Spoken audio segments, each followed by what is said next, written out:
El gobierno descartó suspender el transporte público para reducir la movilidad en comunas con cuarentena. Sin embargo, se abre a la posibilidad de monitorear los desplazamientos usando los teléfonos celulares.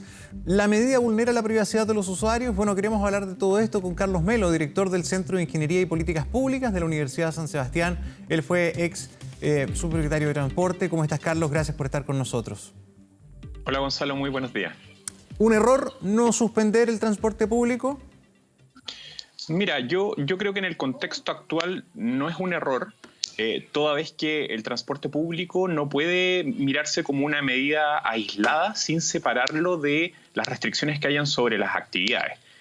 ¿A qué me refiero con esto? Si tú, por ejemplo, cerraras el transporte público, pero los permisos relacionados con actividades siguieran en el ritmo actual, lo único que lograría finalmente es que aquella gente que solamente puede moverse por transporte público no tenga posibilidades de moverse, y todas las demás personas que se siguen moviendo en auto o de otras formas sí lo tienen. Lo mismo ocurre con rebajar las frecuencias, por ejemplo. Entonces, no puedes separar tú el cierre o la reducción del transporte público de un cierre o reducción más agresivo respecto a las actividades. Esas dos medidas tienen que ir de la mano. Y dado el escenario en el que estamos hoy, creo que lo indicado es mantener operando el transporte público, ojalá con la mayor frecuencia posible. Sí, bueno, es decir, si se bajara el nivel de actividad, debería ir de la mano con una reducción o una suspensión parcial o total del transporte público. Es decir, si empresas cesaran sus actividades, si efectivamente se restringiera en general la movilidad de la gente. Absolutamente de acuerdo. Finalmente, lo que tenemos que tener claro es que las personas se mueven para realizar actividades. Y por lo tanto, si tú cierras un modo de transporte, el transporte público en este caso, pero las actividades siguen desarrollándose de la misma forma que lo hacen hoy, la gente va a buscar otras formas de moverse, y por lo tanto la movilidad como concepto de moverme de un lugar a otro no se va a reducir. Es cierto que hoy hay horarios en los cuales en el transporte público hay un hacinamiento mucho mayor que en otros modos de transporte. Pero ese escenario tampoco es descartable que se produzca si es que sometemos a la gente a un escenario sin transporte público. Perfectamente pueden empezar a producirse, por ejemplo, la aparición de transportes piratas, donde se utilicen autos o vanes para mover a esas personas, si es que esas personas siguen teniendo la necesidad de moverse.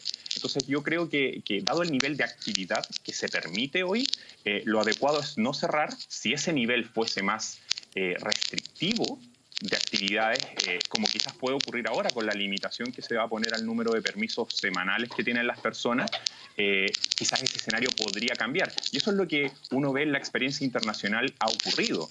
En los países donde el transporte público se ha restringido o se ha reducido de forma importante, eso ha ido de la mano o acompañando a una reducción mucho más agresiva en las actividades a la que nosotros hemos tenido. Sí.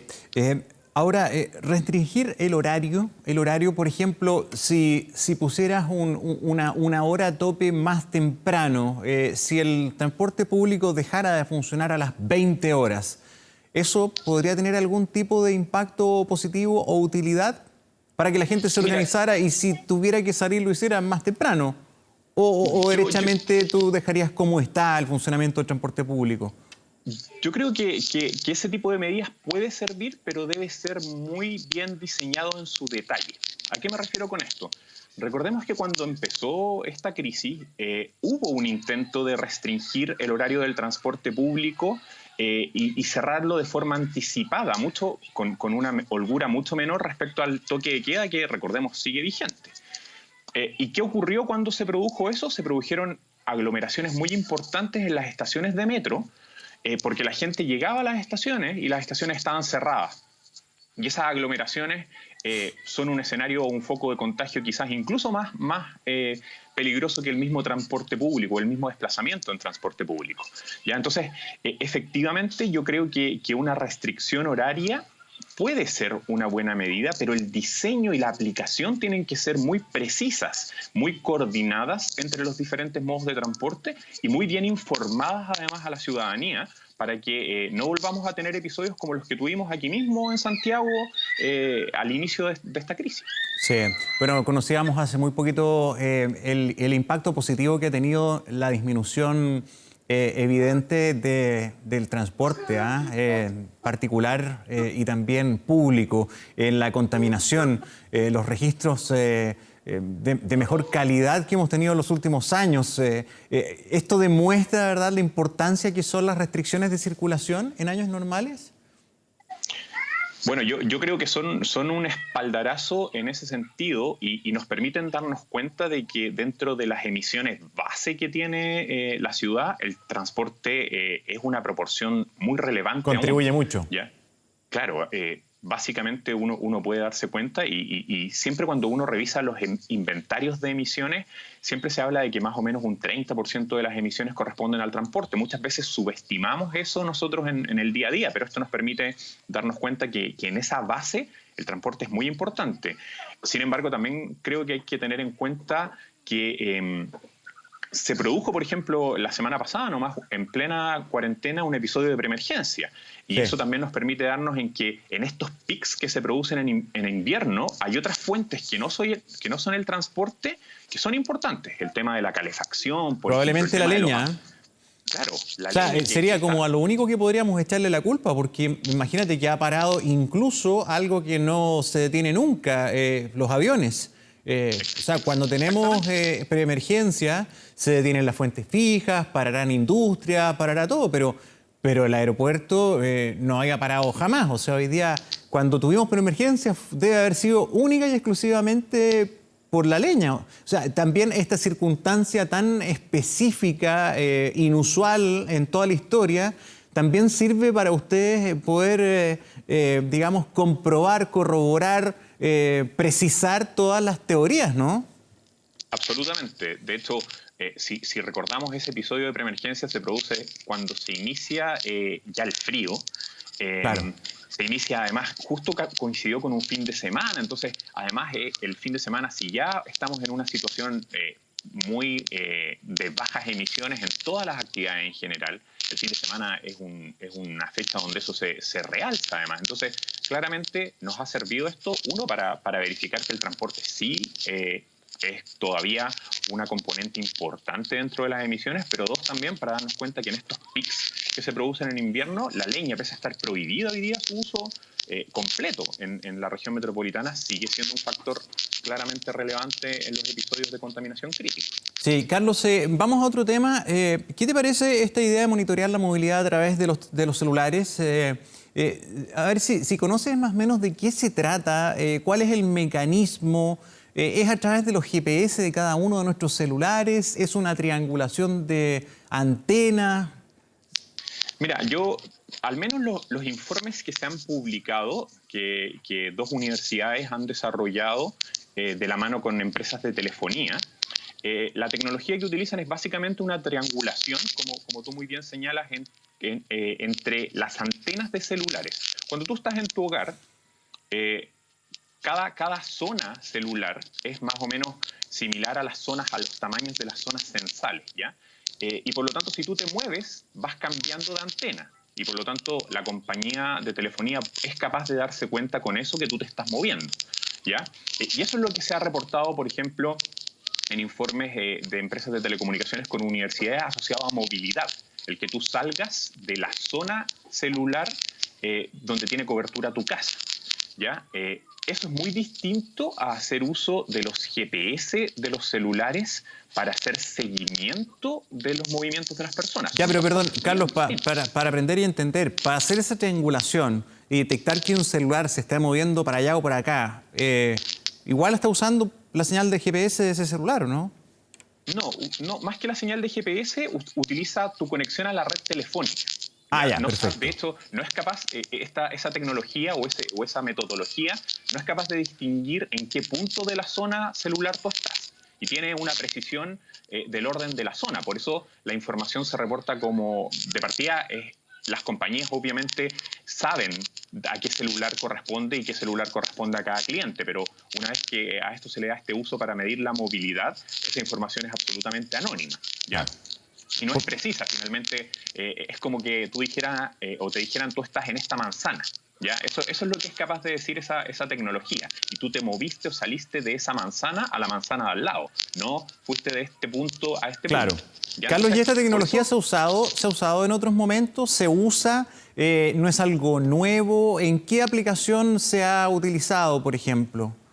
la verdad que no es algo nuevo y es algo que en diferentes lugares del mundo y incluso aquí en Chile hace ya un par de años se está probando para utilizarse para reemplazar las famosas encuestas origen-destino. Estas encuestas que se hacen para ver cómo las personas se mueven en la ciudad y así poder planificar los sistemas de transporte hacia el futuro. Se piensa que podrían eventualmente reemplazarse o retroalimentarse con estos datos, que es información mucho más masiva. Entonces, esta es una fuente de información que se está usando en diferentes lugares del mundo para hacer estos catastros de transporte y que ahora se encontró este uso para medir básicamente si la movilidad cambia o no, pero en sus, llamémoslo así, patrones, macropatrones o patrones fundamentales. ¿Ya? Esta tecnología no es capaz de medir con precisión a dónde fue una persona o desde dónde fue, ¿ya? Esa otra tecnología eventualmente podría existir, pero como tú muy bien señalabas, debería hacer uso de los GPS de los celulares. Y la verdad que yo creo que llegar a ese nivel de seguimiento, hoy día la tecnología existe para hacerlo, pero sí claramente compromete las garantías de privacidad que todos tenemos respecto a nuestros desplazamientos. Ya, la privacidad no se vulnera bajo ningún punto de vista. En la información actual no. En la información actual es absolutamente seguro para todos y no queda vulnerada. Ya eventualmente, si es que porque la información que se entregó ayer no fue muy clara, porque se habló de esta tecnología, de la tecnología de las antenas de celulares, pero se habló de un rastreo y seguimiento persona a persona. Y la verdad que esa tecnología no es capaz de hacer eso. La tecnología que sí es capaz es una tecnología mucho más invasiva y donde yo sí estoy de acuerdo contigo, se vulnera la privacidad de las personas si es que se llegara a ocupar, sin sobre todo el consentimiento de cada persona. Hay países donde ese paso se ha dado, pero se ha dado con el consentimiento de las personas. Claro. Las personas instalan una aplicación en su celular que le permita al gobierno hacer seguimiento y rastreo, pero dan su consentimiento para hacerlo.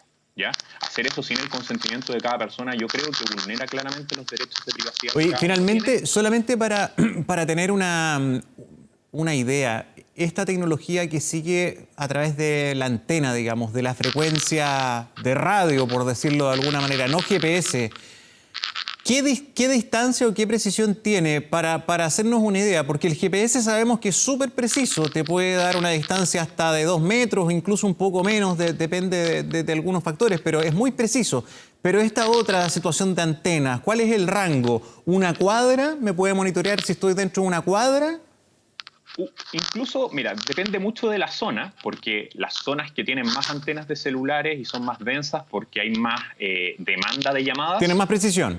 Tienen más precisión, ¿ya? Y las zonas, por ejemplo, si tú te mueves en una zona interurbana, el rango de esta celda celular es mucho más amplio, puede ser del orden de 10 kilómetros, ¿ya? Pero en una ciudad podríamos hablar de que el orden de magnitud es entre 1 a 2 manzanas, más o menos, ¿ya? Que coincide más o menos con las zonas censales de la ciudad. ¿Ya? Oye, pero eso no transgrede en nada tu privacidad, porque, o sea, de todas maneras, en términos de libertades, por ejemplo, saber que Carlos Melo está en determinada cuadra, igual me da un nivel de precisión y referencia, o en el fondo yo sé dónde estás, ¿me entiendes tú? O sea, serán 100 metros, pero son 100 metros, no es nada. Bueno, efectivamente el uso que se le ha dado hoy es un uso donde las compañías de telefonía entregan la información anonimizada, es decir, a quien hace el estudio se le entrega la información sin señalarle qué número de celular es y a qué persona pertenece. ¿Y si una compañía entregara esa información con más precisión, transgrede la ley? Sí, absolutamente. Las compañías no pueden hacer eso. Ok. Bueno, Carlos Melo, te queremos agradecer mucho por acompañarnos esta mañana para hablar de todos estos temas de transportes y telecomunicaciones. Muchas gracias a ti. Que esté muy bien. Un saludo. Que esté muy bien. Chao, chao.